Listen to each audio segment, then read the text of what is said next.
বলে অবস্থা দেখে বুঝলে কিছু একটা কি প্ল্যান বের করলেন না সেটাও পারে দূর আপনাদের কিছু হবে আরে দাঁড়াও এই কমপ্লিকেটেড অবস্থা আছে শুনুন আমি একটা প্ল্যান ভেবেছি যে বাড়ি থেকে চিঠি এসেছে বাবার শরীর খারাপ তাই আপনি আমাকে বাবার বাড়ি নিয়ে যেতে পারবেন না আমাকে বড়দার সাথে যেতে হবে আপনি অফিস থেকে ছুটি পাচ্ছেন প্ল্যানটা চলবে মনে সরি এই এই এই মিলন কি কোথায় যাচ্ছিস তোদের প্রাইভেট কথাবার্তার মধ্যে না থাকাই ভালো এক পেনে চড় মারবো যা কি হচ্ছে হ্যাঁ কত কষ্ট করে আমরা একটা প্ল্যান করার চেষ্টা করছি আর তুমি না হ্যাঁ ভালো প্ল্যান ভেবেছো ওই পাগলা রবির কাছে আমাকে ডিপোজিট করে দিয়ে প্ল্যান ভাবছো দেখো আমরা যে হানিমুনে এসেছিলাম টেম্পোরারি স্বামী এখনো ঘরে আছে বেরো না যা খরচা করে আমাকে আছে তাহলে এটা আমরা চলে যাই এখান থেকে কে ওখানে দাদাকে কি বলো তরুণদা কি হচ্ছে এই একটা আমাদের কথা আগে শুনছিল কিন্তু বুঝতে পারে আমি সেটাই তো বুঝতে পারছি না আমি দৌড়ে গেলাম কিন্তু বেরিয়ে গেল 12টা বেজে গেল রায় সাহেব যদি বন্দুকটা নিয়ে আসে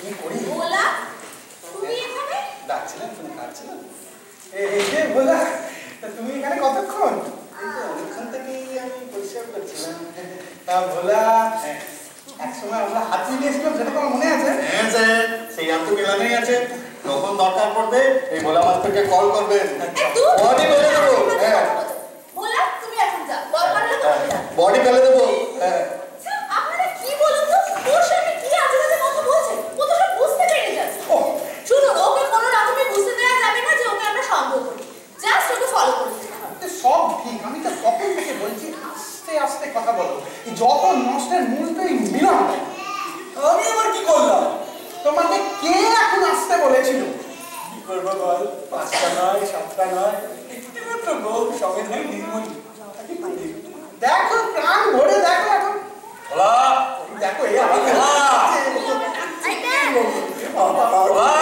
পরশমণি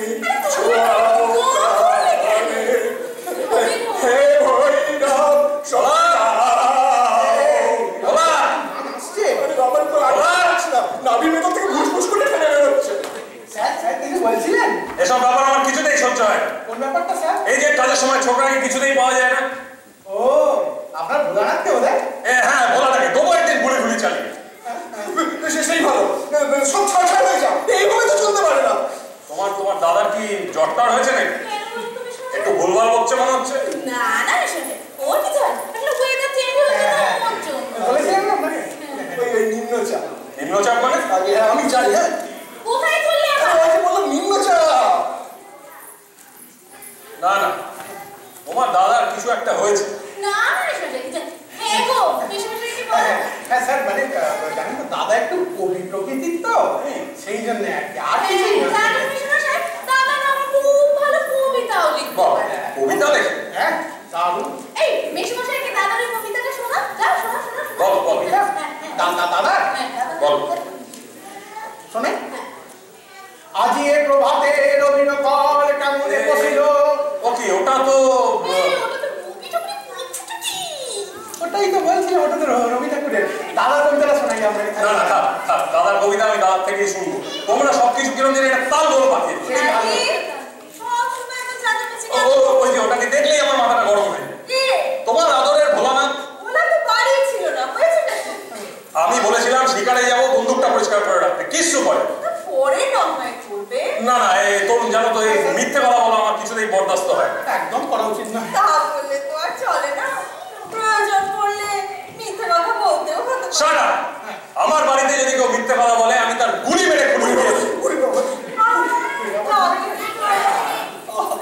এমন কেন লাগে না বারবার আমি আছি তুমি আছো নেই কারো দরকার এই যে যেন নাম আগে নিলাম তুমি নাকি কবিতা লেখো আগে শুনবেন তোমার না দাদা আগে আমার বলো একটাই যা ছিল হারিয়ে গেল কষ্ট করে এনেছি ভাবতে পারো ফুটো বাবু নিয়ে গেল পকেট ফুটো করে জীবন জীবনে বেঁচে থাকলো এখন ফুটো ধরে ডিসগাস্টিং বসুন তো বসুন এখানে তোমাদের ওই আগে আপনি আমার একদম ভালো লাগে ঠিক আছে বসুন বসুন বসুন বসুন বসুন আচ্ছা বৌদি পার্টনার আপনার শ্বশুরবাড়ি কোথায় ওই গোবরটা না গোবরটা ও